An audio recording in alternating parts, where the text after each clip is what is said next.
โกยูโกคุณช่วยปิดเพลงให้เขาก่อนได้บอก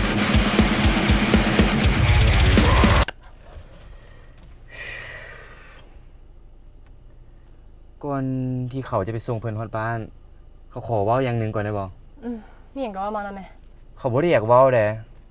แต่มันคือสิต้องได้เว้าแล้วแหละเขาว่าเพิ่นก็น่าจะรู้สึกว่าช่วงนี้เราบ่เข้ากันเลยบ่แม่นว่าเขาบ่ฮักเพิ่นแหละเขาพยายามแล้วแต่เพิ่นบ่เคยคิดที่จะเปลี่ยนหรือฟังหยังเขาเลยบ่ต้องเว้าหลายบ่ต้องหาเหตุผลอีหยังมาเว้าดอกถ้าอยากเลิกก็บอกยูโกะเพิ่นก็ฮู้อยู่มื้อนี้เขามางานดองเบิ่งเพิ่นแต่งตัวดูเขาอายคนอื่นเขาอายหมู่อายทุกคนที่แนมเบิ่งเพิ่นแบบนี้เอ้าเขาก็อยากเป็นตัวของเขาเองได้ซั่นนะ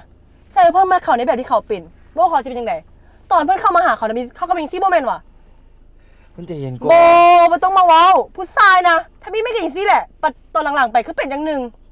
ข่อยฮู้แล้วว่าเจ้าเริ่มกับอีนั่นอยู่ผู้ใดอีกเพิ่นใจเย็นเขาสิได้ล้มไผ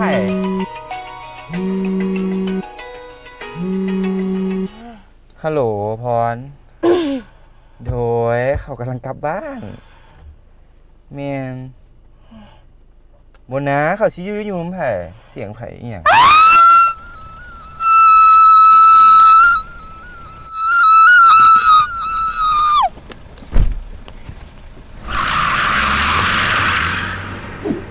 บ่ต้องเป็นห่วงดอกเดี๋ยวเขาคิดได้เสียใจเขาก็กลับมาคืนนั่นแหละ